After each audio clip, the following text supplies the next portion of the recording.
Where do I even go from here? I'm trying to be the goatee before I grow a beard. I must stash some cash, it's getting low this year. But not impressing my older peers is my only fear. Might end up with a hole in your head if you ain't got open ears. But it's quiet before the storm, and when it rains it pours. And I pour in everything that I got when I perform. I inform a lot of people that's not my final form. Not a lot of people get to the top where I was born. All the equals that I knew got locked inside a dorm. Whatever's form is form. I want all eyes on me like Pac was on a tour.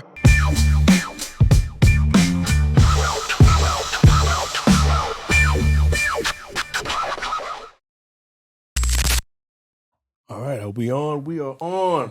What's up, fellas? What's up, everybody? What's Welcome up? to Live from the Green Room. We are back for another week. Tony is out of town. Safe travels to that brother. He is, I don't know what island he's on, but him and Charleston are kicking it. Happy birthday, Charleston. Happy birthday, Charleston. Big Birthday, 6. Shout out to the sponsor, Captain Kirk. Thank you for sending us more of this rum punch, man. Have y'all had any of this lately? I haven't. You haven't? I don't. I'm off the sweet stuff. You off the sweet stuff? Yeah. All right. So. Same. So you haven't But you don't drink, period. Yeah, that's the main you reason. don't drink. Yeah, get your little ginger beer and cut it up, man. Yeah, But but it's I still like ginger beer. But it's still good. It's still good. It is. I just cut back on the alcohol intake. Yeah, but Yeah. I will be taking one home, enjoying it this weekend, sipping on it. Every now and again, I sip on some rum punch. So everything's good, man. What's going on, fellas? How was your week? Everything's good, man. Great weekend. 2 shows with my GOAT, Martin Lawrence, man. We Nice. did Columbus. Nice. We did Cincinnati. What was Shows. venue? Me, Lonnie Love, Benji, and Martin.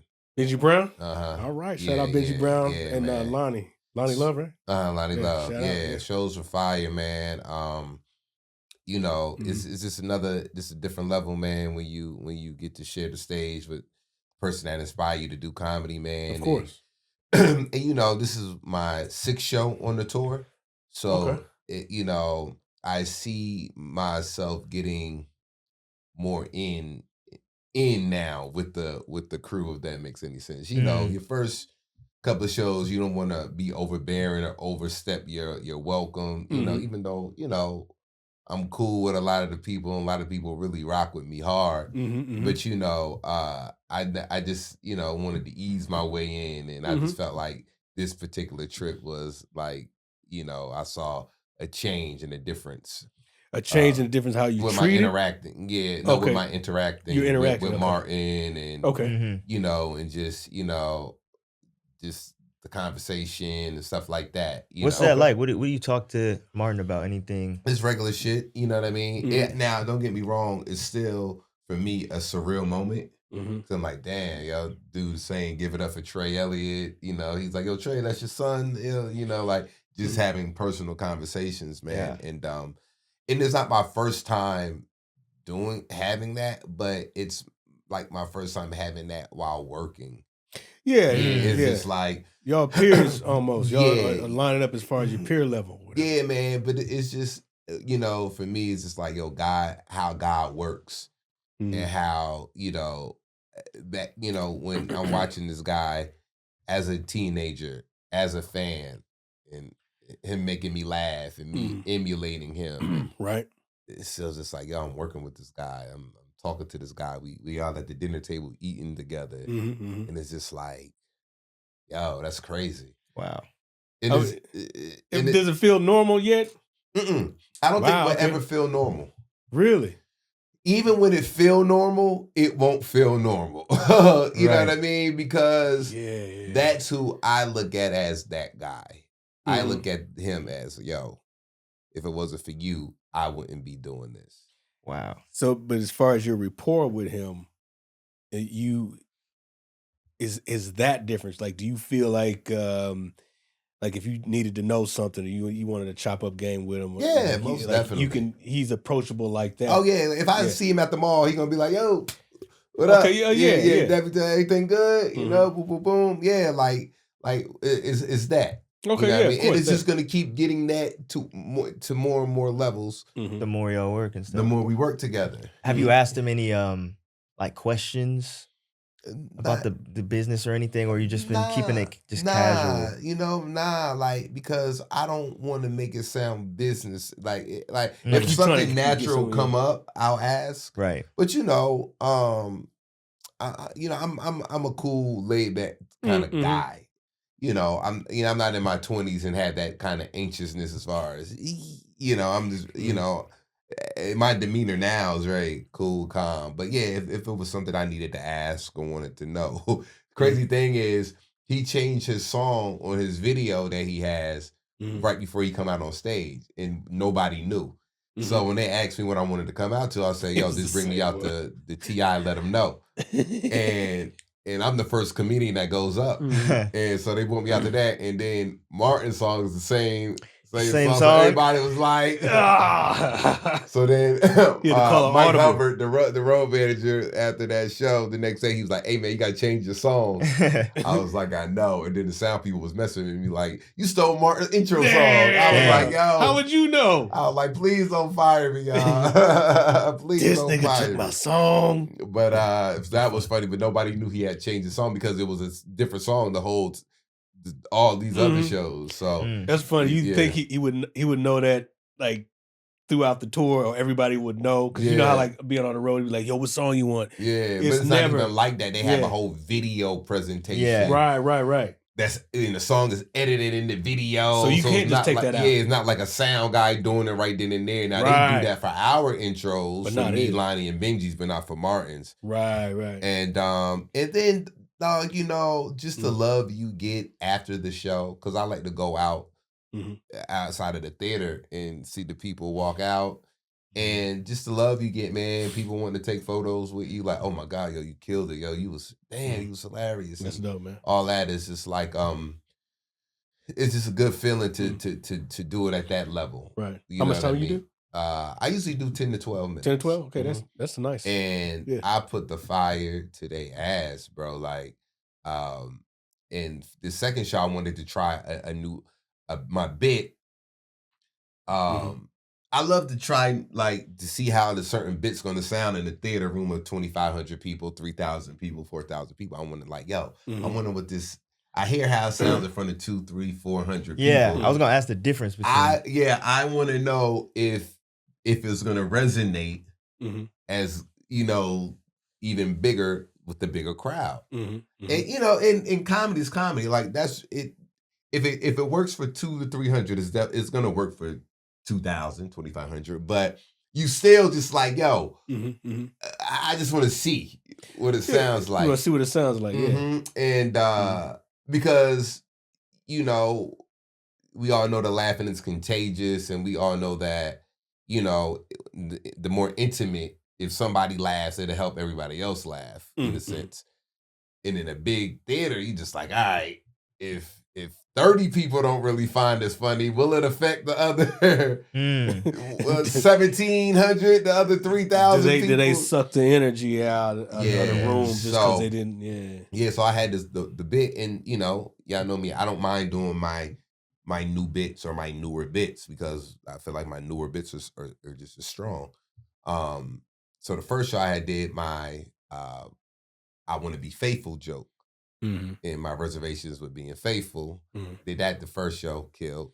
Then I was like, yo, I want to do the bit where I talk about my girl saying she need for me to have her back when she right and when she wrong. I was like, I want to try that bit.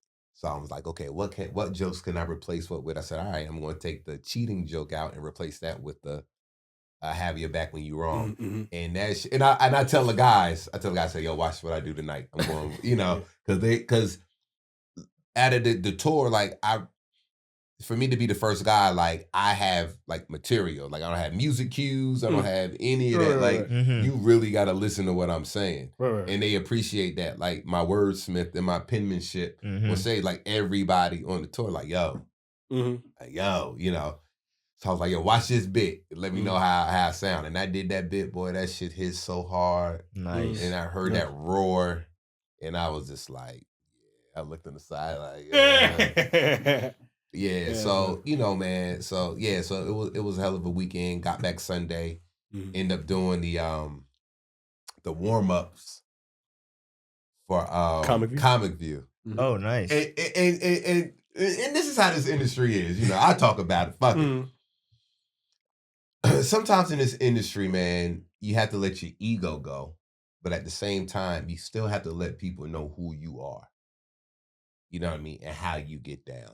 So as I'm landing in Ohio, Drew calls me. Yo, Trey, what's good? What you doing? Shout out Drew Tillman. Yeah, shout out to Drew. Nah, man, I'm just landing in Ohio, you know, working with Martin this weekend. Oh, that's dope. That's what's up. Hey man, I need can you we taping the Comic View. I need you to do the warm-up. And I promise I'm gonna put you on next season. You're gonna be on season 2. You're gonna be on season 2. I'm putting this out here now. So if season 2 happen and this don't go, we gonna pull up. We gonna put this episode back up. Yeah, we gonna re-pull this episode back up. Right, a rerun. And I was like, told me that was gonna pay me. Everybody know right now I need all the monies I can get because I'm paying for something huge right now. And I was just like, the funny thing is, when he asked me, before I could even say yes or no, it was. And I promise you, I'm going to get you on for season 2. Because it was kind of like, I should be on. Yeah, you're like, I should be on now. So he's like, the next one for sure. I should be on now. But I said, all right, I got you. I do it.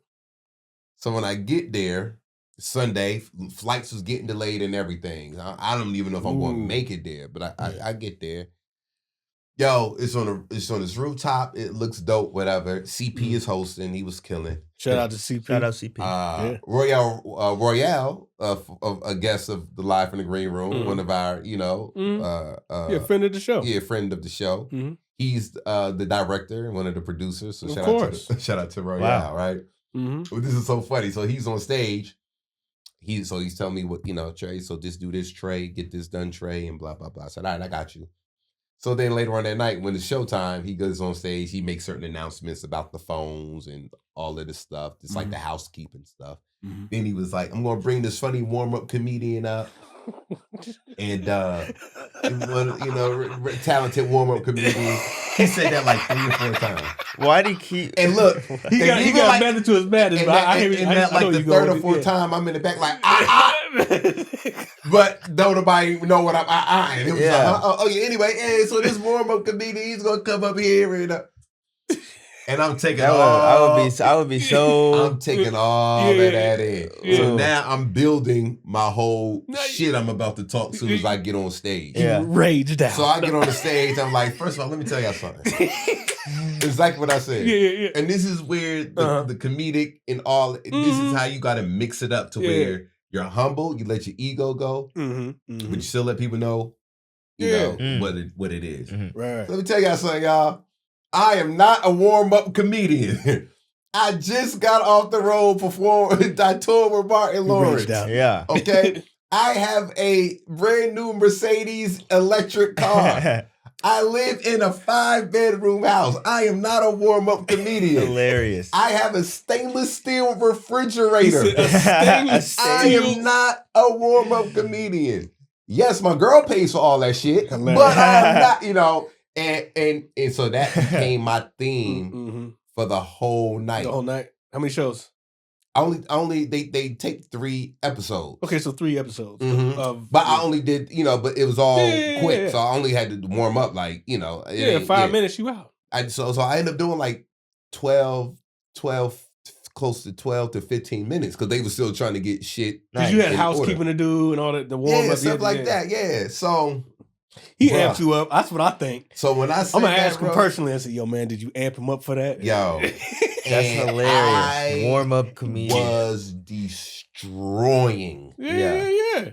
And when I say, because now everybody not only do the comedians look at me and be like, we know you should be taping. Yeah. We know you should be taping. Yeah. But now the audience is like, yo, why ain't you taping? Why isn't this guy on the thing? And a lot of the people in the crowd know me, but for the people who didn't know me, why ain't you taping? Yeah. Like, nigga, you funny as shit. Yeah. And man, I'm like, first of all, the best part about it was, it's no pressure for me.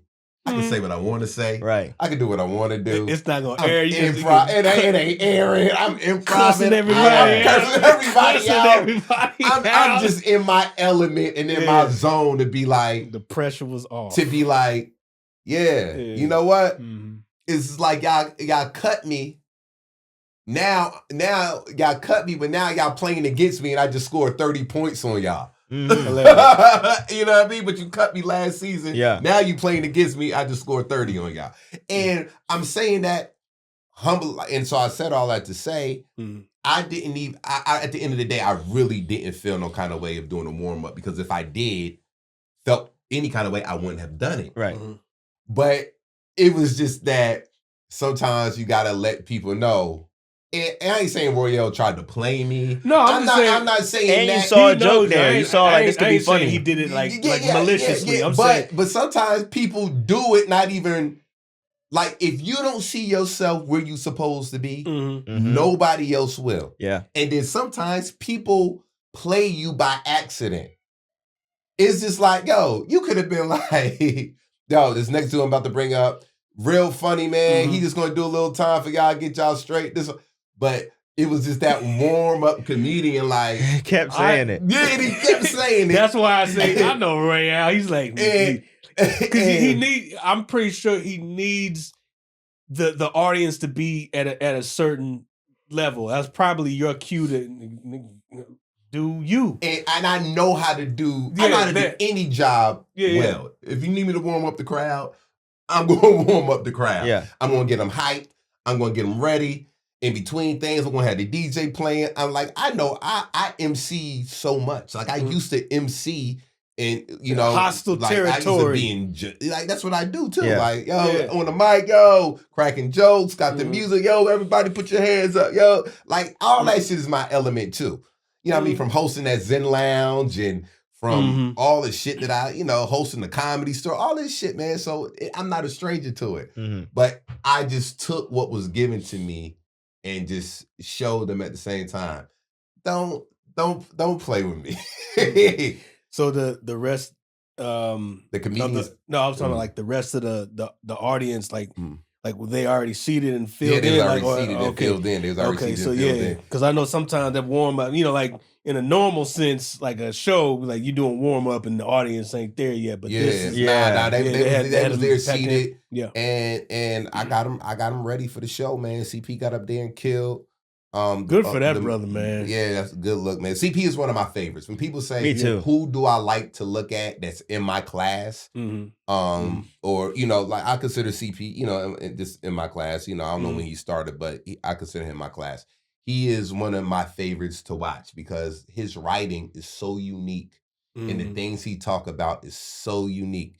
And you're not going to hear anybody else with a CP premise. You're not gonna even hear him with a CP premise. So his writing is so unique, and I love it. And so he did his thing, man. So it was cool, and he had me rolling. He was like, "Y'all made Trey mad as hell." I'm not a warm up comedian. So he was cracking. So he went and called it back. Everybody was cracking up, man. But not a warm up. Yeah, but I didn't take it personal. So if anybody thought I took it like for real personal, I didn't. But I just still had to let motherfuckers know that. Hey, I really I'm sure it was entertaining. It was highly entertaining. I bet it was. That's dope. So man. if I don't get on season 2, then we're gonna have some problems, man. We're gonna have some problems, man. But nevertheless, it was a good weekend. Good. Now, where'd you say it was taped? It was the rooftop. At Paramount. The rooftop on Paramount. Yeah. So they're gonna shoot, I think, 9 episodes. 9 episodes, man. I think the first one is going to premiere after the BET Award. So I hope, and that's the thing too, I hope it's good enough to get a season 2. I hope it's good enough to get a season 3. Well, I think the nostalgic value should carry some weight because Comic View is where a lot of us got started. Like, or that was our first, hey, I'm a comedian to the nation. Yeah. And a lot of the hosts, every last one of the hosts, there's probably a couple exceptions, but the hosts that came out of that show really went on to a lot of great successful things. people, man. But it can never be revamped the right way. The revamps of all the comic views are unsuccessful. You know, it might have got a couple of episodes and canceled, or one and canceled. So I'm really hoping that this will, you know, do good, because we do need some more things that's going to highlight the newer comedians. One thing I liked about it, we didn't see the comedians who don't really need to be on the show. We didn't see the Gary Owens on there trying to do on this new one, or the Bruce Bruces, or people that's already been working. It's just like they're really putting, you know, some fresh faces out there. A lot of fresh faces, you know, because even though there's a lot of successful people in our class that got a lot of visibility now, you know, they still need that look as well. Yeah, but if it's an elevation from what it used to be, I think that's the main idea of it. Because if you were back, like I did it twice back in the day, but I'm underexposed. But if somebody that did it back in the day, that was I can't think of a good example. Like if Lil Bo Peep, you know, came out the woodworks, it's like, but has he been working? I don't know. It's like why? It's like why you just, you know, that's a bad example. Shout out to Lil Bo Peep. But somebody from back in the day that you hadn't seen in a while, but everybody knows that's working. But they're exposed. I can't think of somebody like that. For instance, like Ryan Davis is shooting it. He's somebody that he got a lot of exposure, and he don't necessarily. It won't hurt him. Well, nothing's gonna hurt him. But you know what I mean. So it's a difference between like a Bruce and a Ryan Davis. So Ryan Davis got numbers. He got mad followers on social media. Right. So if he didn't do this comic view, people still gonna go and buy the tickets or whatever. So so what I'm saying is, you have some people on the show, like I said, it is no vets on the show, like vets we grew up on that I'm seeing on the show. Yeah. But what I'm saying is, so it's a lot of like new faces to people, right? But you do have some people that have notoriety in our class, is what I'm saying, that's still doing the show, like a Ryan Davis. I think that's one of the biggest differences, because back in the day, there were vets that were on, you know, Comic Views and the Def Comedy Jams, but there are a lot of new people. Like, this is their first time on television. Yeah. Now it's different because of the social media. Because of the social media. And like, I seen him on such. I've seen. So a lot of the faces, some of them are gonna look familiar, like Takara shooting episode, whatever, man. So it was dope. But I'm really excited and starting to get excited about the state of comedy now and what's going on with these new shows, because I've been watching and You've been watching Funny AF, Kevin Hart. Have you been watching it? I haven't started it yet. I've seen y'all slipping, man. They're gonna choose the winner tonight. I was watching the finals. You vote for it yet, or well, you gotta vote? It's interactive. It's interactive. You gotta vote live for this. Is like the final win. Or that's live, or it's live. It's live. It's live. Okay. It's happening right now. Yeah. I voted last night, and nice.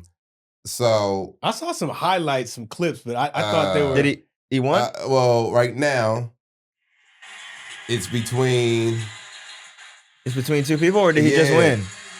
I don't know. Who's it between? What are you seeing? So right now you have Usama and Ron Taylor. Yep, we saw it coming. Yeah. All right, don't get us struck. The algorithm and see. Oh, they're playing Netflix. Yeah, well, we talking over it. We talking over it. But you know, we still want to see who going. So we're gonna see who's winning the Funny AF live now. Live. We gonna find, you know, when we see it, we gonna tell you who's gonna win.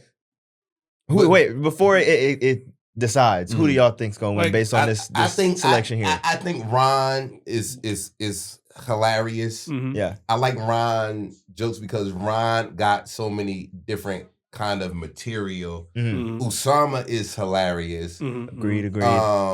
You know, he has the look like, you know, what he got going on. I feel like he's very marketable. Yeah.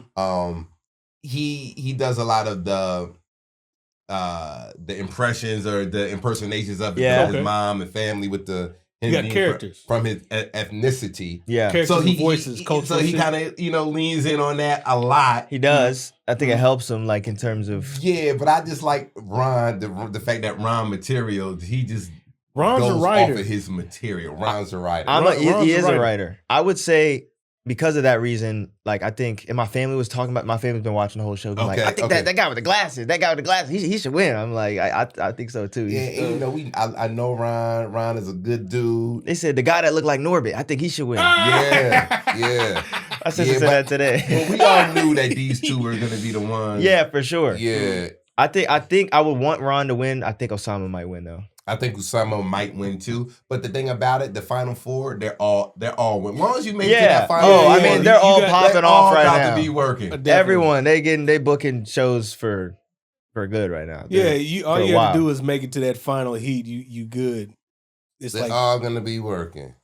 That's dope. I kind of don't. Is it only two people that like those? These are the final two. Is that what you're seeing, or are you seeing? I don't know what's going on. I've seen the whole episode. He win? Let's see. He won. Ron won. Shout out to Ron. Let's go. Ron Taylor, you heard it here first. No,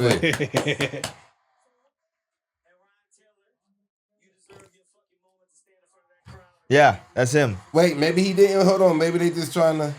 They're trying to make it. No, because like why would it's not pre-recorded, right? He won. It's live. He won. He won. Yeah. Shout out to Ron. Shout out Osama. Shout out everyone out on that show. That's dope. See, that's really gonna mean something for him. Like, out of Detroit, he gonna get a special. He gonna get a whole special. Is that what the prize is? The prize is an hour special on Netflix. Oh, he good. He's got it. Yeah, you did. Shout out to Ron Taylor. That's so I thought humble. Osama was gonna win just based on I saw the last challenge. I think they did a roast or whatever. I think Osama's was killer. Yeah, I'm not. I've seen Osama, but I'm not familiar with all his material.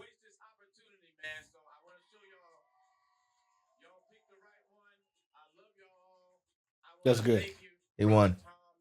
And what I like about this show is that it really highlighted the art of real comedy. Yeah.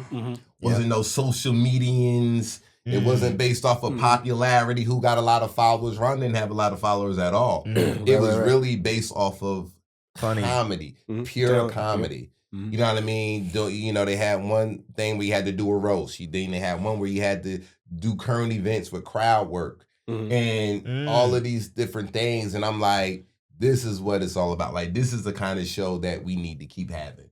And this is how we're going to be able to get those people who are yet still waiting to get that look. A show like this is what's going to give them that look. I'm going to go back and watch it. But as far as from what you've seen, is there, comparatively speaking, Last Comic Standing to much this? Much better than Last Comic Standing. Okay, all right. Much better to me than Last Comic Standing, man. Just the way it was produced? Or the way it looked. It's on Netflix as well. So it's there. You can just go back and keep watching it, man. And you can be raw. So it's raw. You can say what you want to say, how you want to say it. It's not filtered. Nice. You have to water down your material. You don't have to do no water down. If it's live, especially, it can't be filtered. It's you say whatever. You can't edit nothing. It's right there. Nothing is off limits. So congratulations to Ron. This right here is bringing, to me, real comedy back to the forefront for people to really see and understand what we go through and the process of being a stand-up comedian. Because people was just like, because when you do a contest like this, you got to think to yourself, all right. Because some people, when I was looking at the reviews and the comments, they were like, well, yesterday's semifinals, some of the comedians didn't hit as hard, or all of them were kind of not as funny as they were in the beginning. And I'm like, I don't understand. In a contest like this, we have to figure out what material we want to burn up top. So it's like, do you do your can't do your best, your best to get you to the finals? Yeah, and it's televised. And then when you get to the finals, it's just like you want your best material at the finals. I think if I was on it, I'd be like, I'm burning the best stuff up top. I'm burning the best stuff. I'm trying to I'm trying to make sure I'm there. I'm not taking like, oh, I should have done my other jokes. They would have liked that better. I don't want to think that. I feel like you, which is why it's important to keep writing and keep having good material. Yeah. Which is why you have to have 5-6 closers.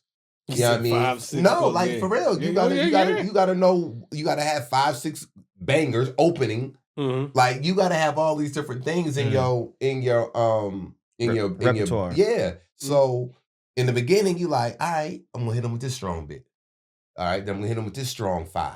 Then by the time the finals and stuff come in, you like, all right, I got this other material, but all that other stuff hit so hard.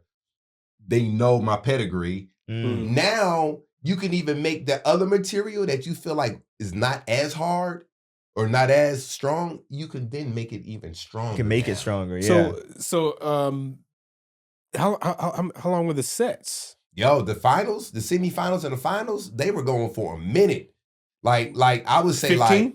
It sounded like between 12, probably 12 minutes. So they were doing full sets. It was doing full sets Nice. in the semifinals. Now in the first round and the preliminary rounds and all that, I think they were doing 5 minutes. Okay. Yeah, so that makes the decision. You got to hit them hard for that 5. I'm not gonna say it's an easier decision, but at least you're not. I'm gonna do these 2 right here or these 3, not a whole 15-minute set that you have to friggin' hit. I want to get to the 12. The 5 is the hardest. 5 the hardest to what? To decide to choose? To decide okay what you gonna do. And that's why your 5s, your 2 5, because you got to get 5 to get it to the, okay, I made it past this first round. They picked me. Now I'm going to the semifinals. Now I'm going to the other round. You got to come up with some more. Like, all right. So they kind of making sure they have enough to do an hour on Netflix by over this whole thing. Oh, maybe that's what it is. It's like a vetting. But think about that now. I got to watch it, so yeah. But think about that now. Now you win. You can't do none of that material. You done did. I don't know about that. You done did 2 semifinal rounds, so that's about 20-something worth of material. Then you did 2 or 3 other joints, so 5. That's another 15 minutes worth of material. Yeah. So when it's time to do your special, how much you got left? You can't really do that because people already seen it. The people who are gonna be watching the special are gonna be the same ones who watch that. Exactly. Yeah. Unless you craft those bits to where you didn't do the whole thing. Yeah, but so he could be like, "What I was following up on what I said." I've seen that happen. Like one joke, Nate Bargatze did a joke, and he did another special on Netflix where he was like following up on this last joke. This is what happened after that. The latte, about the milk and the Starbucks. Yeah. But that can only happen one time. I feel it can't be the whole special. But that's that was like one. Dog. It's an hour special, man. Yeah, I think he crafted it like that, and it just so happened that was like one piece that he expanded on another. And then you got to think how many times is Ron able to do an hour prior to this? How many even times to get to do an hour? Yeah. How many of us all have done an hour of stage time? I think now that I think about it, they're definitely gonna let him practice. That's why prep. They're gonna probably give him a year before. That's why I said prior to this. Yeah, probably never. He gonna be good. He'll be good. They got it. I've never seen Ron go long, but I know that he can because I know he's working.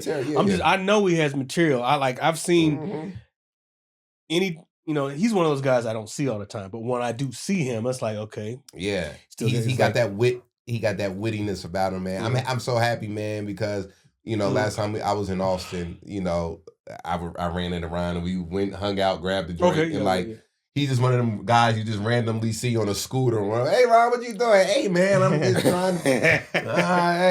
Wait, he lives in Austin? Yeah, he was living in Austin, man. So shout out, congratulations to Ron. Up, a show like this, we need more shows. So I feel like comedy is about to get back to a good space to expose people away from social media. Yeah. With the new Comic View coming back with this show, I hope Kev get a season 2 for that show. That would be amazing. And you gotta just keep all you comedians, man, keep going. Keep going. It's not an easy thing, man. You're gonna feel disrespected. You're gonna feel underappreciated. You're gonna feel like undervalued, underpaid. But if you keep going and going the right way and keep being kind and good to people, I feel like good things will happen for you. Yeah, and you always be able to work, especially. And you always be able to work. Yeah, especially if you're professional and, when those opportunities come, you'll be ready for them. I think Ron is one of those guys that I can't remember what year he came to LA out of Detroit, but in my mind, he hit the ground running. Yeah, Ron was making a lot of noise out here. Yeah, he hit the ground running. So like new comedians that whenever they come out here, especially if you're young, it's like, man, get on stage quickly. He did Just for Laughs. I think he was on New Faces, if I'm not mistaken. Okay. So Ron had a lot of industry buzz, and a lot of industry backing behind him, man. So he was doing stuff in Detroit before too, but he had a little bit of a buzz in Detroit before he came out here, from what I understand. But man, good for that brother, man. Yeah, good for him. That win for one is a win for us all, man. When you good people, man. So man, shout out to Ron, man, for winning that. And let's just, y'all, Kev and everybody, keep these shows going. Keep whatever it is to expose all this talent, man. Keep it going, man, because we need it. We need it, man. We need it. And if y'all don't know, in LA, this is like the All-Star weekend for us in LA this week. Netflix is a joke. Netflix is a joke fest. I'm on 2 shows. I got 3 shows this weekend, but 2 of them are part of the festival. The other one is at the Laugh Factory in Long Beach, which is not part of the festival. But I'm shooting my Netflix is a joke radio show tomorrow, which is going to be taped live. Nice. It's going to be airing on Netflix. It's a joke radio on Sirius XM. So I got that set tomorrow. And then I got the Ashima Franklin and Friends show tomorrow. And I'm going to be out in these streets all week. Yeah, I got the Belly Room. That'll be tonight when you see that on Thursday. Nice. Doing that lineup. And then I'm doing Twyla's show. That's not a festival show, but that's I haven't done a show in nothing but funny. Yeah. That's actually a day show. That's pretty dope. So I'm looking forward to that, and just keeping it going, man. I've been auditioning my ass off. I know you are. You still auditioning? Yeah, I had 3 of them. Yeah, it's like they all come right when you got some shit to do. Right when you got some stuff to do. It'd be like y'all got a flight at midnight, and then like 3 auditions come in. Yeah. And they're due the day that you gotta leave, or when you land, it's like it'll be like the morning of 9 a.m. the day you went. Like, when am I supposed to do this? That happened to me, man. I was babysitting my niece and nephew. Ivy's niece and nephew. So now they're my niece and nephew, and I had an audition that came in. It was like it was due tomorrow, but my flight was leaving in the morning, and I was babysitting, and I thought I would be done babysitting by 11:30 p.m. So I called Yaz. It was like, hey, I need you to, I need a late one. She's like, I got you. And then end up coming home until like, close to 2:00 a.m. Oh, you rolled out. So, no, I can't leave the kids by themselves. So I had to go home. Yeah. I had to dub the other parts on voiceover. Yep. And then I did that today. Play it and then do my lines. And you know what? And this casting director, it was for the Snowfall spinoff. Nice. This is her. She called me in twice this week for 2 different parts. So I wanted that audition to really be 100% solid. But I'm like, fuck, I got to do this voiceover thing. And I did the best I could do with the situation. And I was just like, I think in a pinch, I don't know how you can communicate that to casting directors. On some level, I don't think they care. Right. I don't think they care. I don't think they care.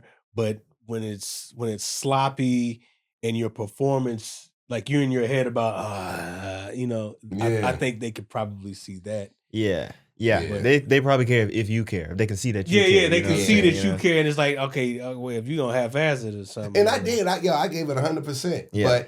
But I just was looking forward to working with Yaz with this. Like, okay, I don't have to worry about doing the extra and making sure that because you got to listen to it and say, okay, man, what?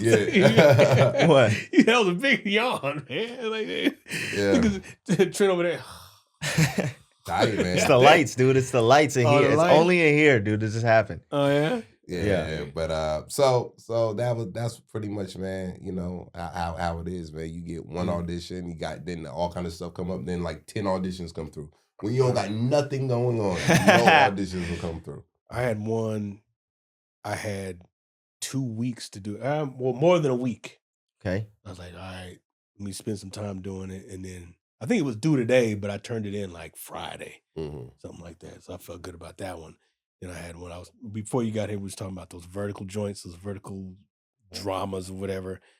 I had an audition for that. I'm like, all right, this is weird. Well, Tay Diggs just did a vertical movie. A lot of people doing them. This was not for Tay Diggs. This No, one what I'm was saying not. they're popular now. Yeah. I mean, they've been popular, but they're doing. There's more of a push to do them now, and sometimes every once in a while I'll self-submit. I don't know if you do that. I'll self-submit, and I didn't just check to see that if it was a vertical drama, but it's like when I got the invite, because you don't know when you self-submit, you don't know if they're gonna invite you or not. Right. So I just got the invite.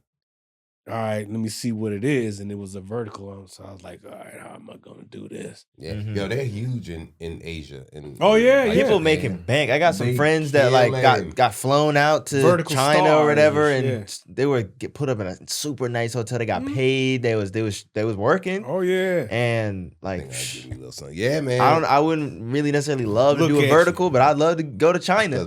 Get put up in a nice hotel. Hey man, fly me out to Shanghai. Yeah, but like, yo, hell yeah. Don't sleep on the vertical joints, man. Like, oh no, I've never. That was my first time self-submitting and getting an invite to a vertical. I've gotten other invites before, but the way, like you were saying, this soap opera style of acting. Yeah, you kind of have to be in that. Why are they doing that? Like why you gotta act bad in a vertical? You gotta act What's bad? the deal? They're like, everyone who's filming it doesn't want to make it. Everyone they're like, well, I want to make regular stuff, but I gotta do this. All the actors in it, well, I want to make regular stuff, but I'm doing this for the money. Everyone's doing it for the money. Wow. Why do we have to act bad in it though? Why can't you just like do a good performance and like it's like a dope series? I'm still waiting for one to like a good one. I think that Tay Diggs one's probably a good one. You know. I can't wait to see a good one. Notable actors in there. And I mean, other than him. Yeah, it was. So he's in it. He's a star. He's a star of it. Well, I mean, people probably gather around him, and some heat. They're probably not gonna do that vertical drama thing. I hope the business is fickle, so we got to take a lot of whatever work we're able to get. Yeah, I hate that they're doing that though. But like, I hate that they're doing that to people. Okay, yeah, we get it about you train wherever. Okay, blah blah blah. Do it bad now. Okay, that was good. Now do it the opposite way. Juilliard, do it bad now, though. Do it worse than that. Schmear. Yeah. He said, do it bad. Give me. Yeah, man. SpongeBob. Give me Tyler Perry.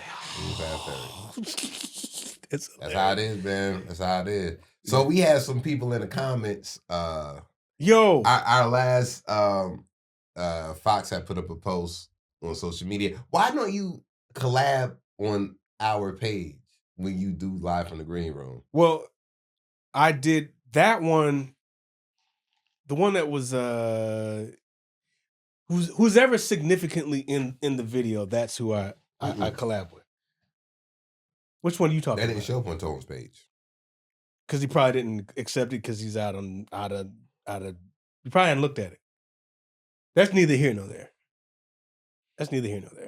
And also, I'm not the best at the social media posting or whatever.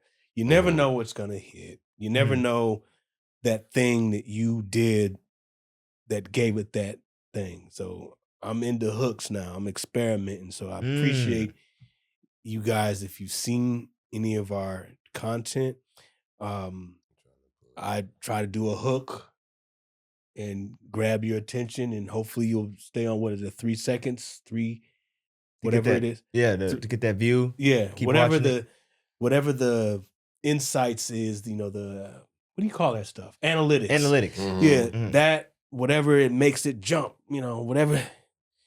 Pause to your whole emotion right here. Pause thing. This is a pause. What is that? I'm trying to you fondling What are you doing? This ain't fraudulent. What are you talking about? This is like, get it up, go. Oh, that was. Oh, shit. Now clip that. That's the hook. That's the hook right there. Joe Fox caught 4K. Yeah. I was telling you not to stop. You just kept doing it. I tried to make it. I tried to clean it up. Oh, y'all know. So so this right here got a lot of views, man. It got was it like 22,000? 442 comments. 442 comments. Yeah. Who's out there? I heard two voices. Both. Who? I heard two voices out there trying to bring heat over here. Mm-hmm. I don't appreciate the disrespect. I didn't say anything wrong. I don't even want to repeat what you did. I don't even want to. Is this? No, you don't need to. You don't need to do it. It's like I'm conducting. I don't know. So what kind? So you say you wanted to do some comment clapbacks? Comment clapbacks. This is a welcome to the comment clapback portion of the show. Thank y'all for commenting. I had it up on the screen. Now you get roasted because of it. So, I mean, good job. I'm proud of the hook phenomenon. Is that all right? Yeah. All I right. guess. I mean, I'll just the hook worked and it triggered a lot of people. Mm-hmm. So shout out to y'all. Hopefully you will check out the full episode. That's the whole point of this. But these comments, man, y'all were mad triggered. So I'm just gonna pick a comment and clap back on it. Okay. That one's about Tony. He's not here to defend himself. How about this one? Ladies, take note. Just worry about yourselves. Get a good toy and get your money. Have your homies enjoy your life. Well, obviously they didn't like what the post said. Go to Instagram live from the green room. No. Hold on a second. Go to the live from the green room Instagram page and check it out for yourself. Wait, read the comment again. The comment was, it's from Bookhead Meg. Shout out to you for the comment. She watched the video and said, ladies, take note. Just worry about yourselves. Get a good toy and get your money. Have your homies and enjoy your life. So she's not mad at what Tony's saying. She's referring to all the guys in the comments talking negative about the women. Could be. No, that's what it is. Okay. That's what that means. Ladies, take note, because Tone didn't say didn't say anything not supporting the women. He was saying something as far as So she's saying take note, meaning take notes with all of the negative shit that the men were saying in the comments. That's what she meant. Okay, but you can't. This is at a top level comment, so you can't really tell what she's responding to. But if I'm going by this, it looks like she does not approve of what she heard. If she's responding to a comment, then they would be under that comment. I'm assuming. No, because she said, "Ladies, take note." Right. Mm-hmm. Okay. So if she said that, it's so many men in the comments. Oh yeah, all negative stuff. So I think that's what she was referring to. Now, if Tone said, that she said, get your toy, get your friends, and have fun. Obviously, he didn't say that. Huh? He didn't say anything of the such. So. Who? Tony. Yeah. Right. But Tone is saying, why are we devaluing women and not devaluing ourselves at the same time? Like that don't really. He said it's the double standard. Yeah, the double standard was about body count. Y'all can go look for yourself.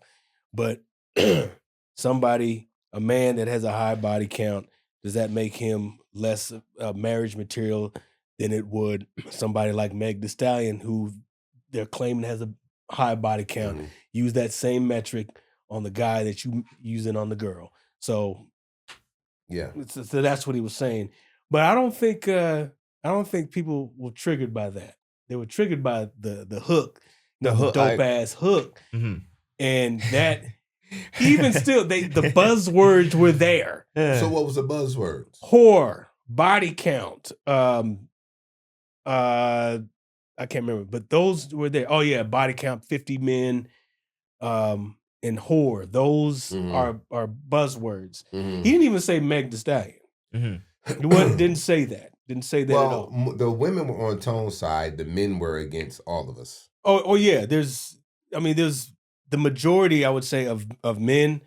They didn't get it, especially what you were saying is true. It's like, yo, man, we're not influenced by the social media.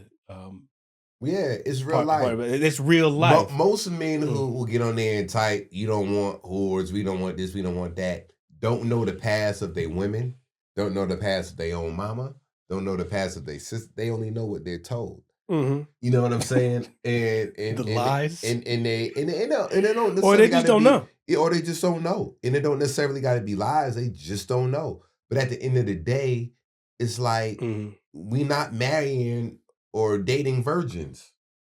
How many of us are? And I feel like if a grown man want a woman with no body count or a extremely low body count, what you going to date? Somebody 16? Well, if you dealing with a grown ass woman that's in her damn late 30s, early 40s, early 50s, and you expect them not to have had experience with guys, that's not realistic. It's not realistic, but I think the idea is, have your high school sweetheart. That's the only person that you've been with. Yeah. Y'all getting married, have family, and it'd be miserable in 30 years. Well, I wouldn't. I don't know everybody else's situation, but I don't see my parents as being miserable. That's them. Nobody. That's not the same thing. And they came up in a different. They came up in a different time. That's rare. But even now, I don't know. You're in your mid 40s now, right? So. I'm sure you know at least one or two people that got together back in the day and they're still together now.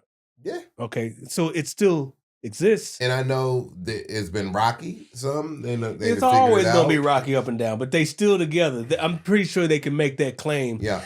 These are the only people that they've been with. I feel like that's a setup possibly. I feel like that's a setup for disaster depending on your lifestyle.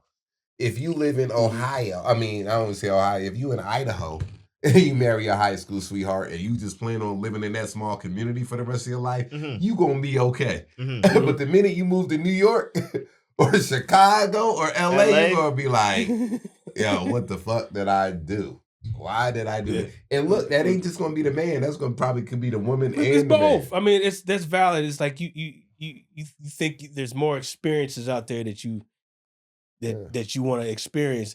Now it's messed up if you get married and you break up and then you've already started a family, whatever. But like college or I've seen that happen. Oh, they've been together since junior high. That puppy love shit. Yeah. Then they get to college and then they break up. Yeah, it's like I feel like men, and I say men, we just hold.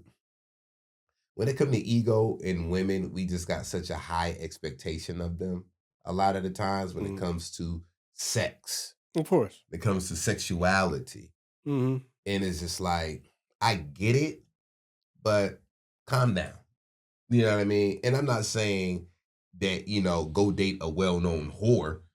That's not what we're saying, but it's some well-known whores that are wiped up and enjoying life. She happy and the man is happy.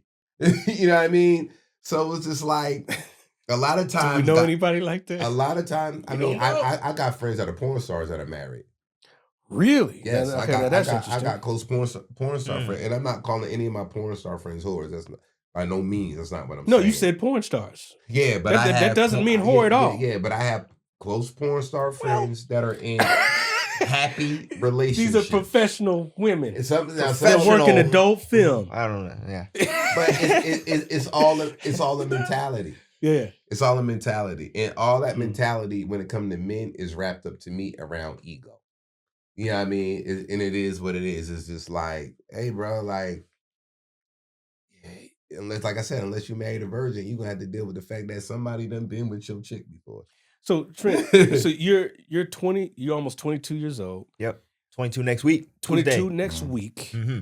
So you're at that stage where the young ladies that you deal with are virtually untampered with. Shit, not at 21. Not no more. I'm making an assumption. Is that a fair assumption? No, I think. Hell I think they're racking the They numbers rocking. up. I try. I think this is the time. Their time. I mean, that's what they're thinking at least. I mean, that's what it seems like. It must be their time with 21, 22. Yeah. Man. They're When I was 21, 22, they numbers. was racking it up. Okay. Yeah. Nah, But they're son. still in their 20s. So you're saying it's I not as said high? virtually. It's not as high as what it could be, as we were saying. Okay, But I don't know. yeah. I feel like this is Like well on their way. in terms of their. When women go through that stage, here's how it usually is. They either go through it in their 20s, or they're in a relationship in their 20s, or get married early on some dumb shit. And I ain't gonna say dumb, but on some whatever. And then when they get divorced and when they get in them 30s, that's when they start really going in. You know what I mean? Now, you got some people that go in their 20s, get it all out. Then by the time they get in their 30s, they get married and they Gucci. So this all depends on what they were doing in their 20s. If they were in a relationship in their 20s and then let loose, and then, and free, now they usually, enjoy themselves. Okay, so. Which I don't have no problem with at the end of the day. Like, I feel like everybody need to get whatever it is they need to get out before they like, all right, like, because what people don't realize is, and this is where it comes, and this is where men don't know how to communicate with women to find out what their needs and wants are. That's why a lot of times when men get in a relationship with a woman and a woman ends up being, cheating and having infidelity, it's because, a lot of times we never really communicated to find out what it is she wanted, what it is she You talking likes. about the sex talk? Is that what you're Just talking about? all of that. Yeah, just having a lot of men are afraid to have that conversation with their women because they don't want to open up Pandora's box. They rather just keep it contained and to be like, instead of really being open. And that's why a lot of women, when I was going when I would perform in Jamaica at Hedonism at the swingers resorts, a lot of the men said, my wife is the one who introduced me to this lifestyle. And I was like, really? Like, yeah, that's crazy. You know what I mean? And it's because men got to remember, women are very sexual. Women are sexual natured beings. And when you don't tap into that, then things happen. Things are, things happen. Curiosity. And we can't be ignorant to that fact and think that women are supposed to be walking around like Mother Teresa, because that ain't the reality. And I'm not saying, this is not me saying well-known whores. This is me talking about your average woman. You're talking about normal people. I'm talking about normal people. You know what I'm saying? Because men nowadays throw whore out 304, she for the streets. And you're like, why? Like, cause she's dated multiple people. That's what you do when you young. You date people. That's why I call it dating. You have boyfriends, you have girlfriends. That's what it's all about.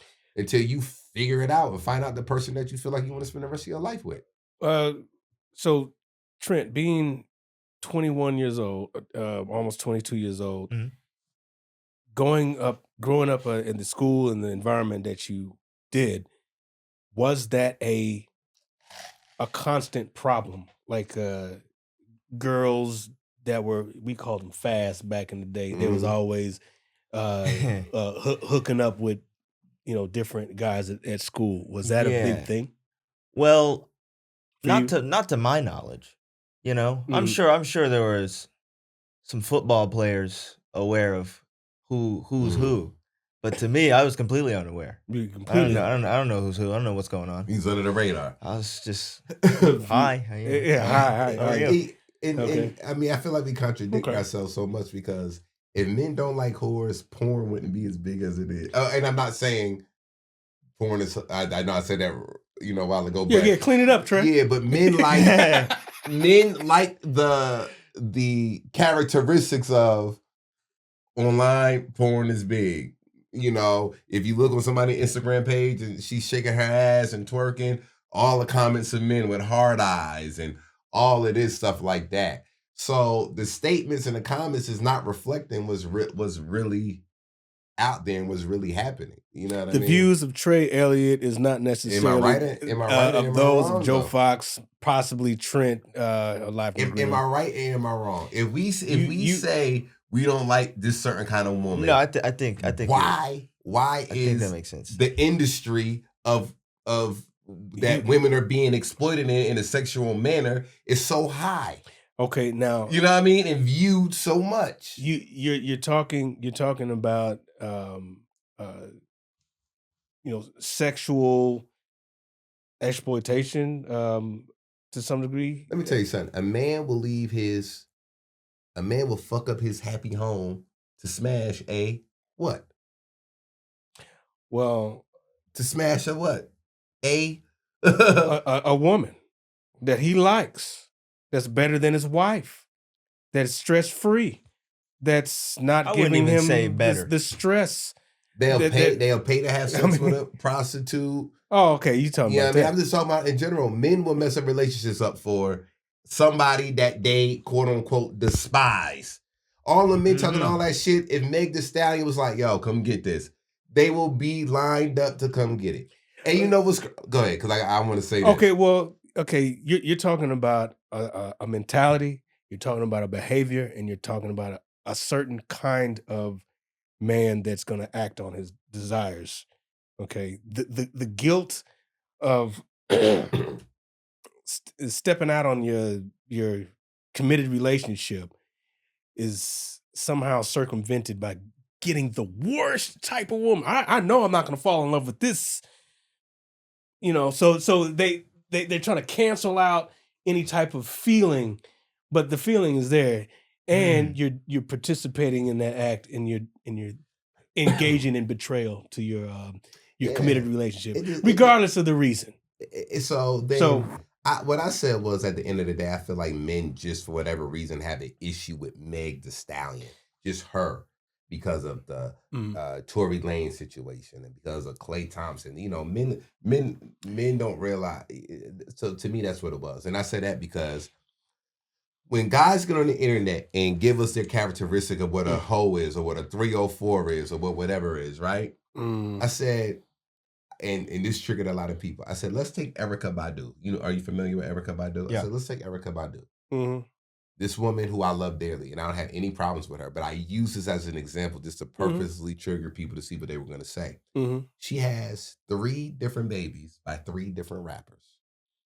Never been married to either one of them. To none of them. She's never been married. Never been married. Mm-hmm. She done got fully naked in her video and walked around and window seat. I think it was window seat, yeah. And you don't hear nobody criticizing or labeling her or saying anything bad about her. I guess because she sings about crystals and earth and all of this stuff like that. Crystals But and earth. you see how if Meg had those same characteristics, I had the same things, bullet points on her resume, they would dog her. She got 3 babies by 3 different rappers. Ain't nobody want to marry her. She ain't wifey material. She walk around in her videos naked. But with Erykah Badu, if you was to write all those things down on a piece of paper, and if I was to say, yo, I got a chick for you, well, tell me about her. Well, she got 3 kids by 3 different baby daddies. Mm-hmm. And she be in her videos, she walk around naked in her videos, whatever. And if I didn't tell you the name, everybody gonna be like, man, I don't want no chick like that. Okay. Question. First of all, am I right? But when you put it like that, it's now your choice is based on a list, and that's it. So on paper, Erykah Badu, according to not me, because I don't have no problem with with any of it, because I would have been the fourth baby daddy if I was single. But on paper, according to these new according to how these social media dudes are, on paper, she would be labeled as a what? 3 or 4. Exactly. But nobody does that because somebody said none of her baby daddies ever said anything bad about her. So it's all the perception. It's all the perception. Definitely. And that's why I said we're choosing to not like Meg Thee Stallion. Because it's 100%. I don't know why. Because I feel like because it's related to Tory Lanez and they're mixing all this other stuff in it. You know what I mean? It's just the culture. They just choosing the person. They always choose. It's always someone to hate on. There's that, but I think once they latch on to the reason, that's all you see. The song WAP, even though all of that is playing a part. That has a major factor. I mean, but and it shouldn't be because as an artist, that's what you suppose you. I mean, unfortunately, it's music that's deteriorating the mind of young women. It's like rap music and the culture deteriorating the mind of a lot of young men, right? But you have people out there that know how to separate the music from the artist. And I don't feel like that's just like a white person when you in court and you on trial, like they did Young Thug, and now they using his lyrics against him. Right. Even though some of the shit he was rapping about was true. But it's like, as black people, we should know that. That's just their entertainment. Because we're not judging Denzel based off what he says in the movie. What he says and does in the movie. If we're not judging Clifton Powell, all he plays a gangster in the movie. You know? Have y'all seen a Michael movie? Yes. Michael Jackson movie, you seen it? Not yet. Good. Yeah, what do you think about it? I just think it moved too fast. I just think they moved too quick with it, but it was still good and entertaining. Didn't it make I mean box office records, right? It made the money back. Oh yeah, you knew it was gonna make that money. You knew everyone knew. You knew it was gonna make that money. That's why the budget was so high. It's like we ain't got no. I mean, Michael Jackson is always going to be more valuable now that he's gone than he was when he was alive. Yeah. Why? Why do you think that? Because of the magnitude of what he generated for the genre, for music. Oh yeah. And just like, for years to come, what he did in the music industry at every phase of his life was creative, innovative. It was marketable. He was loved internationally. Now that he's gone, people want to have a piece of that. I mean, there are people that are younger than you. They're going to see Michael Jackson however they see him, and they're going to want that. They're going to grow up seeing all these people. Like, he was never a fad. Yeah. You know what?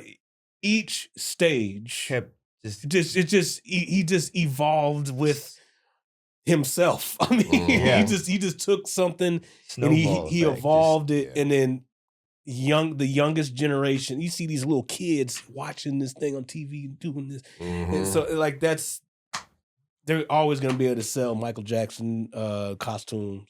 Yeah. So that's what I mean by that. It's a generational thing. That's the first thing I remember. I was on YouTube as a kid. I had YouTube and an iPad, very very young. Well, it wasn't mine. It was my dad. YouTube I was able iPad. to use one. And my dad had an iPad, and I would use it, and I would watch Michael Jackson YouTube videos. And like I couldn't even spell at the time. That's how young I was. I was watching, so I would have to ask my dad every time the video would like turn off. I would ask him to type it in on YouTube so I could watch.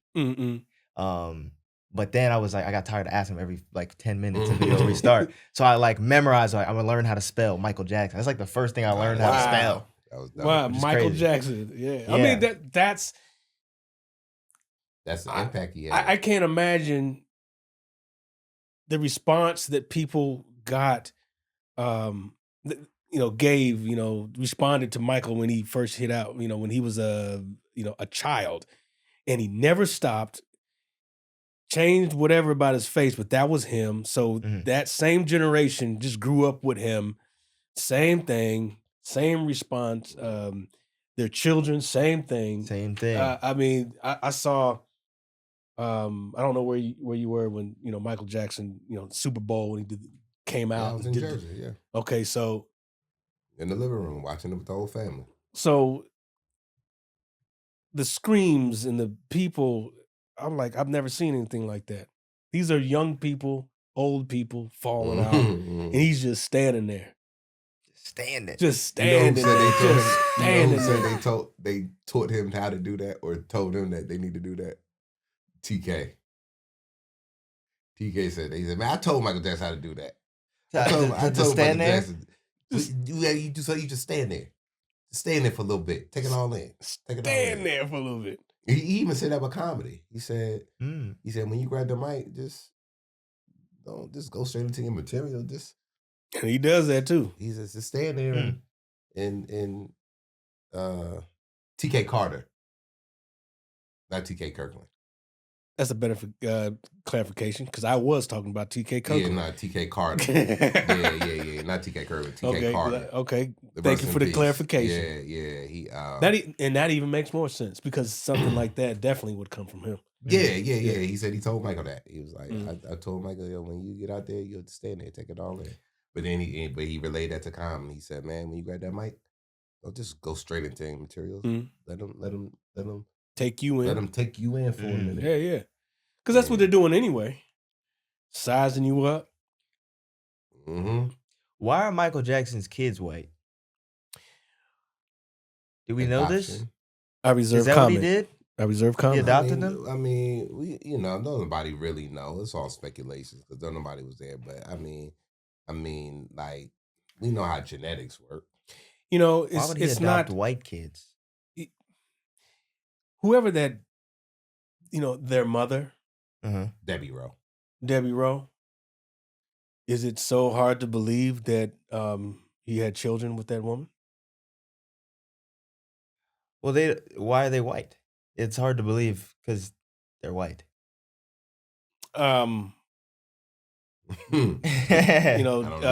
Test tubes were in back then. Who knows? But the fact is, those are technically his kids. Those are his children, whether they're secondhand or not. But they're bonded to him in a certain way. Yeah. Mm-hmm. I mean, he raised them.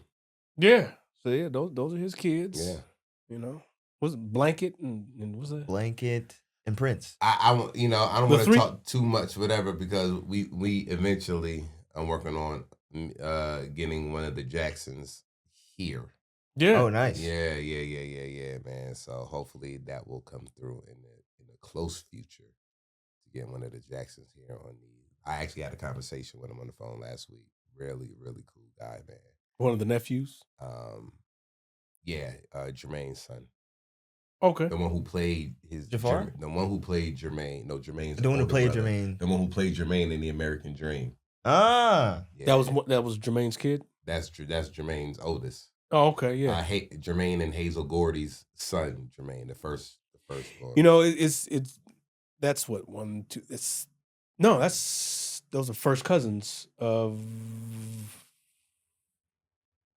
No, those are nephews. Those are direct nephews, like first nephews. They're not like generations apart. Ooh. Well, Jermaine's oldest kid, that's his first nephew, Michael Jackson's. Yeah, that's the first. It's like there's not like a generation between. That's his nephew, yeah. And Joe Jackson's grandson and Berry Gordy's grandson.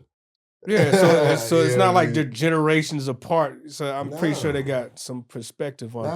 That's just Michael is uncle, like regular shit. Like that Janet is his aunt. Wow. Gotta go see Auntie Janet. Yeah, type situation. So I hate that I said that, but because we was talking, so I don't want to. Say too much. I don't have any. And be like, love the Jacksons. I ain't going on. Love the Jacksons. Understand anything that you've heard about, the Jackson family or Michael Jackson in specific. Like all of that stuff is trash, especially the negative stuff. It's like you really look at this man who did all this, and it's like, this is what they did to him. Yeah, they did a lot of So that. so yeah. I ain't very never lot. gonna have anything bad to say about that man, especially if it's coming off, press media. That. Yeah. That's it. I would like to hear their perspective. Yeah, man. So, but it was definitely a good movie, man. I might go see it again. Yep. So, Yeah. Nice. So yeah, nice. man. The comment clapback didn't quite go like I thought. I thought I was gonna land on a good comment. There's so many of them, man. I mean, but it's just and usually I'm a sniper in the comments, man. you did. know. I saw some of yours. I'll say this: a lot of people who respond to our stuff, they're comrades in the game. They're comedians, and sometimes other people, civilians, they don't know this unless you go to their page or whatever. Like, shout out to Kareem Green. He's still battling. I don't know what he caused the fight in there. I like when people cause a fight then they leave. He's been fighting for the last 6 days. Just rage bait. Just raging against this dude. I said, do they know he's a comedian? Maybe not. I don't know. Yeah. Hilarious. Shout out to him and They got mad at me because I went and ate at Destination Smokehouse a couple of weeks ago. I know it with the fall off the bone. Yeah, with the fall off the bone. I went there. No, I've never been there. I know it ain't, but you know the story with Walt, Mr. Tendenism. Okay, yeah, Tendenism. Yeah, so I went to the restaurant and ate. Oh, okay. And I posted it on purpose. And people putting up the Samuel L. Jackson, Django. Oh, that and all that. That's crazy. Talking about black people can't stick together for nothing. I'm like, it's black people that work there.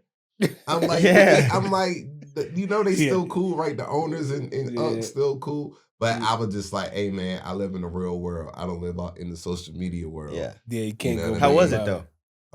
Food was banging. I gotta go, man. Food was big, because I'm getting married not too 15 minutes from there. So we had to go do the food tasting and all that stuff. Oh, nice. And so then on the way back, I was early. So by the time he was done and had to do some other stuff, good. It was time to go eat. I said, we going to Destination Smokehouse. And it wasn't we only stayed in line for like 5 minutes. Oh, okay. Nice. Food came quick. Oh yeah, and it was banging. What did you have that fall? I didn't get I got the oxtails, which fell right off the bone. Fell off the bone. I got the pork ribs, which was banging. I got it. Wifey had the brisket sandwich, which was banging. Brisket. The baked beans was good, and believe it or not, even though the mac and cheese looked like it's gonna be some bullshit, mac and cheese wasn't bad. Oh yeah. Yeah. Okay. So I'm like, people was calling me a sellout. I said I'm a full sellout. Nah, you ain't no sellout. They're just weird. Yeah. Stop being weird, living your life and forming your opinions based on some shit online. Online. That's just freaking crazy to me, man. It really is. Yeah, man. So it was it was good, man. So yeah, man. But that's about it. You listen. You read some of them comments. Do these gentlemen want to be married one day? I'm like, I didn't even see that one. Oh man, what? I didn't even see that one. Because see, people gonna be mad at me. You know why? Because see, I'm a man that lived in 4 different major cities. I've experienced life to a lot of different degrees. I'm not closed-minded. I'm not just shut off. So my views are a lot of different from people's views who may not have the experience in life that I've had. You know what I mean? Like, so I don't trip off of that. I'm just like, hey, based off how I live and what I've experienced in life, I understand certain things that you may not understand. And with that being said, people always going to form their opinion. I just think it just be a lot of bullshit. Men have so much insecurities when it comes to women, man. That's why niggas in jail for killing dudes over a chick or killing a chick over a dude. You know what I mean? And why that's funny, Fox? No, I was thinking, I was trying to take it. I laughed at something. I'm like, Fox laughing because people go No, to jail for getting I'm like, killed. damn, I'm laughing. I'm not laughing at that. I'm not laughing at that. I'm not laughing at that. That's sad. Yeah. It's very sad that a man would take the life of a woman. That's why, like, if a girl I'm with cheat, I'm just like, all right. Hold on a second now. I'm I ain't gonna take her out. No. I'm just gonna be like, all right, I'm out. Yeah. Like it is, you know what I mean? Like it's over. All right, cool. It's You know over. what I'm saying? And it depends on if I had got dirt in the closet, I might not break up with her. It You know what I mean? It just whoever got caught first, it just all depends, man. Like it's just a perspective you just gotta have. It's just about having a real perspective in life. Man, if you mentioned it earlier, communication about needs and stuff like that, man. You are so right about that, because I think I've had more openness in my few serious relationships when that is discussed. If I'm talking about clothes are on and you're talking about sex. Yeah, and a lot of men don't ask. This is a question a lot of men don't ask their women. What is your fantasy? Because a lot of men are scared of the answer that women might give. But those are the kind of questions you have to ask women without judging them. That's a fun conversation. Yeah, I'd be a little more pragmatic. Fun if you ain't judging them. Well, I mean, out the blue, or no, this is after you're getting to know them, and you know what I mean, and y'all feeling each other. Those are some of the things that you have to figure out about your woman. What is your fantasy? What is it that you like sexually? What's it that you don't like sexually? You got to have all those conversations. So then, if something happens, or what's going on, because if you don't ask those questions, all that shit's gonna do is just stay locked inside of them. Yeah, or they'll, and then they won't. They won't communicate. He never does it. He doesn't know everything that I need him to know without him just asking me, or me telling him he should just know. Yeah. And then there's some frustrations there, but bottom line, that could lead to a lot of incompatibilities there. But on the flip side, men have fantasies, right? And don't even want their main woman to provide that fantasy for him. Now that's you know what I'm saying? That's where the mind of a man, you be like, like that's where I be like, come on, now that right there. Am I right? No, you're right.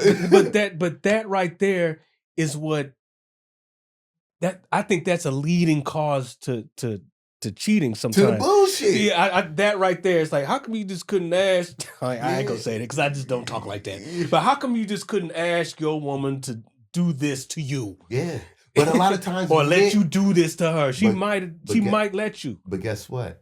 Some men don't even want to do that with their wife or with their main girl. Is that whatever? Like, I don't want to look at my woman like that. I don't want to look at my wife. I'd rather go do that with this girl. I feel more comfortable doing it with that girl because because you can throw them away. Because you could throw them away. See that, and that right there. And that's the bullshit that fellas be dealing with mentally. And I think, I think that right there is what a lot of women think men deal with, because not a lot of us do. Yeah, because I'm like, oh, this is what you into. In my mind, I'm like, okay, you're one of them. This isn't gonna work. I'm saying this to myself. I'm like, oh, this isn't gonna work because you think I'm like this. And you're just not open to the idea that, here's a man that's not sexualizing you like that. Mm-hmm. Still has a healthy need for it. Hopefully we can talk about it. But you can't expect me not to want to talk about this or engage with you this way. Yeah. I'm not like one of them people that you see on the internet. We're weird like crazy. That, man. I remember one of my old relationships, man, my girl, and now to this day, I'd be like, damn, I was dumb. Like, I'm dumb. But one of my exes, back when I was living on the East Coast, said, I know exactly what you're about to say. She wanted to do a threesome. She was like, I think we should do a threesome. I was like, nah, I ain't doing no damn. I don't want to do no threesome like with you. Like, nah, man. Like, I don't look at you in that manner. Now, all these years later, I'm like, why I ain't take her up on that offer? You know what I mean? But at that particular time, I had that mentality when I was young. Like, nah, if I'm going to do that, I want it to be with just somebody else. You know what I mean? Like, but that was the immature part of me at that particular time. Like, Like, if that's what she wanted at that time, you know what I mean? I should have been like, all right, well, bet. You want to pick the person or you want me to pick the person? Or are we going to pick together? But I judge her Just based off of that. You know, I'm just like, nah, like I got a little mad. But like I said, I was in my late 20s, so what I'm saying, it was an immature reaction that I had. we were all stupid back in college to some degree. We were all idiots back in those days. I had a chick tell me she got mad. Like, she was always coming over. Because that was it, the Buck Wild stage. That's what we called it, the Buck Wild stage. She was always coming over. It's like a knock at the door. Or the phone would ring. What are you doing tonight? You know, studying, eating, it doesn't matter. You want to come over. One time she said, look, I'm comfortable with you and I have to have it every night. I'm 19 when I hear this. And mine was blown. I'm like, huh? What? Yeah. So I'm thinking, I'm stupid. I'm thinking, well, I got homework to do. Yeah, no, not that. I'm thinking, well, if not me, then it can go someplace else. I'm like, all right. Nigga, I got all F's that. Fuck school, nigga. Yeah. Yeah, that's crazy. You have to manage it. Yeah, man. So it's just ironic that we're like that, but man. But we ain't gonna keep harping. We gonna get back to some more of them comments in some future episodes, man. Hopefully not. I would have to think of a better way to do that because I was. If it's a ridiculous comment, or they attack us, maybe I should look at one of yours. Let me see what they said. Because you respond to the attacks. I'll go to the attacks. Like, what? Somebody said, okay, I'll say this one on YouTube. I can't remember who it was, but they said, the live hadn't started yet. Oh, yeah.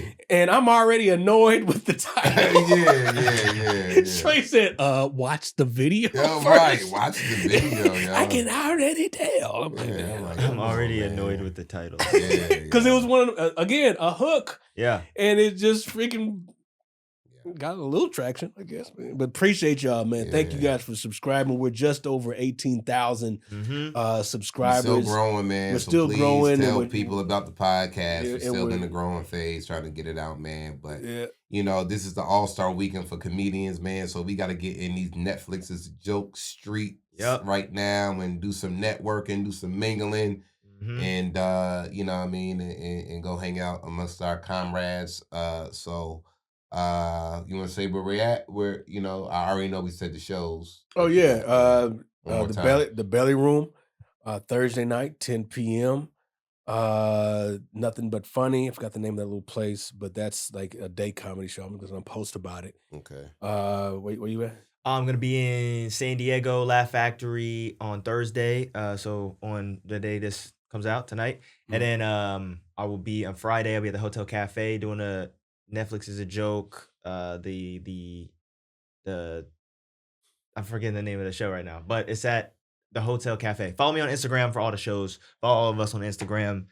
All the information's right there. And May 6th, which is tomorrow for me, live, the Sunrose, located in the Sunrose West Hollywood Hotel, 7:00 for the Sirius XM Netflix is a Joke radio show, which will be live Thursday. Ashima Franklin and friends at the 3 Cafe, I think it is. And 3 Cafe or whatever. And then Saturday, I am in Long Beach at the Laugh Factory, the 9:30 show. And man. So we working, man. We appreciate y'all watching, subscribing, and we're gonna see y'all next week. All right. Shout out to Tony Rock, who is we'll be back next week. Safe travels to that brother. Happy birthday, Charleston. Enjoy the rap. Oh yeah, there you go.